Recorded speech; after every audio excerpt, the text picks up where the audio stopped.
আসসালামু আলাইকুম। বেশ কয়েকদিন যাবৎ এত পরিমাণে শৈত্যপ্রবাহ চলছিল যে আমরা আমাদের খামারের কাজগুলো সঠিকভাবে করতে পারতেছিলাম না।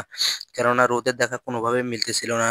তো ইনশাআল্লাহ আজকে রোদের দেখা মিলেছে। আমার খামারের যাবতীয় যে কাজগুলো বাকি ছিল সেগুলো কাজ আমি করা শুরু করে দিয়েছি।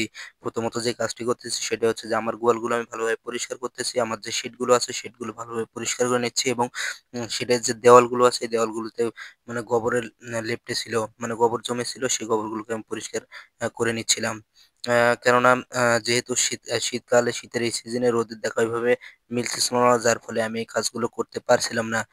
কেননা যেহেতু আমার গাভীগুলো গাভ অবস্থায় আছে, এগুলো ১ থেকে ১.৫ মাস পর থেকে বাচ্চা দেওয়া শুরু করবে, সেহেতু আমি কোনো অবস্থাতে চাচ্ছিলাম না যে আমার গাভীগুলোর কোনোভাবে ঠান্ডা লেগে যাক। আমি যদি এই শীতের মাঝে যদি এই শৈত্যপ্রবাহের মাঝে যদি আমি এই ফ্লোরগুলো পরিষ্কার করতে যাই বা এখানে যদি আমি পরিষ্কার-পরিচ্ছন্ন কাজ করে থাকি, তাহলে এই ফ্লোরগুলো ভিজে যাবে এবং ভিজে থাকার ফলে গাভীগুলো যদি এখানে শুয়ে পড়ে বা বসে পড়ে কোনরকমভাবে ঠান্ডা লেগে যায়, তাহলে তাদের বিভিন্ন ধরনের সমস্যা ঠান্ডাজনিত সমস্যা হতে পারে। আমি কোনোভাবেই চাচ্ছিলাম না যে তারা এরকম কোনো সমস্যার মধ্যে ফেস করুক আরকি। কেননা তারা মানে গাভ অবস্থায় আছে, এই অবস্থায় আমি চাচ্ছিলাম না তাদের কোনো সমস্যা হোক আরকি।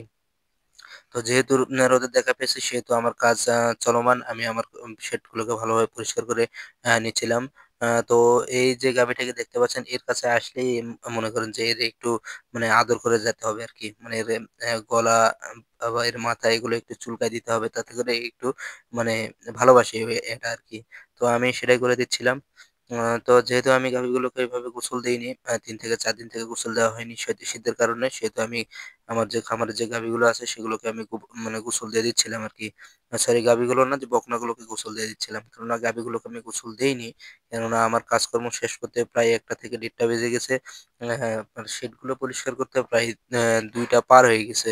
তো এই সময় যদি আমি গোসল দেই, তো কিছুক্ষণ পর বেলা চলে যাবে। এই গরুগুলোকে ঠান্ডা লাগার সম্ভাবনা আছে। এজন্য আমি গরুগুলোকে গোসল আজকে দেইনি। ইনশাআল্লাহ কালকে যদি রোদের দেখা পাই তাহলে আমি এই গরুগুলোকে গোসল দিয়ে দেব ইনশাআল্লাহ।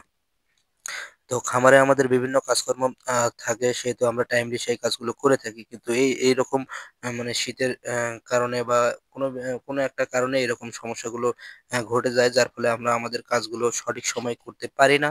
আ যার ফলে এই কাজগুলো জমা হয়ে থাকে। বিশেষ করে আমি খামারে কোনো কাজ জমায়েত রাখি না। দিনের কাজ দিনে করার চেষ্টা করি। কেননা কোনো কাজ যদি আমি আজকে জমায়েত করে রাখি, কালকে দেখা যাবে যে আরো বিভিন্ন ধরনের কাজ সে জমা হয়ে গেছে। আমি মানে কাজকর্ম সব এলোমেলো হয়ে যাবে।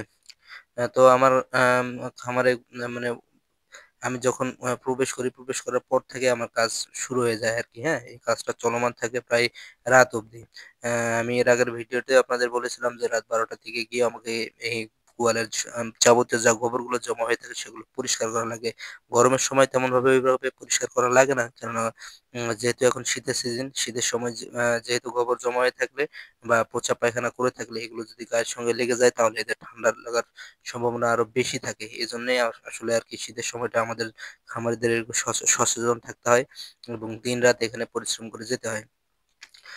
তো আমরা যারা খামার করি বা প্রান্তিক খামারি আছি, বা আমরা যারা ইয়ং বয়সে এই খামারগুলোতে এসে মানে যোগদান করেছি, এই যোগদান করাটা আসলে এভাবে সহজ ছিল না আমাদের জন্য। কেননা এখানে একদিকে আপনার সমাজের লোকজন, হ্যাঁ?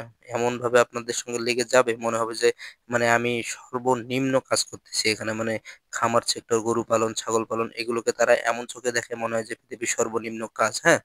তো আ যে যাই বলুক, তাদের কথাবার্তায় আমার কিছু যায় আসে না। তাদের কথাবার্তায় কান দিয়েও আমার লাভ নেই। কেননা তারা তো আর আমাকে এসে মানে ২-৪ টাকা দিয়ে দেয় না বা আমার কোনো কাজকর্ম করে দেয় না বা আমার জন্য হাঁড়ির চাল দিয়ে যায় না যে তাদের কথাবার্তা আমার গায়ে লাগবে। তো অনেকে আছে আবার সংকোচে পড়ে তাদের সমাজ কি বলবে, লোকজন কি বলবে, এভাবে তারা মানে বেকার থাকা অবস্থাতেই এই সমস্ত কাজকর্মে লিপ্ত হতে চায় না। তাদের আত্মসম্মানের মানে ভয়ে আরকি। তো তাদেরকে বলব আত্মসম্মান ধুয়ে ফেলুন। নিজের কাজ নিজে করা লাগবে। নিজের কাজের করার মধ্যে একটা আনন্দ আছে। তো এই ছিল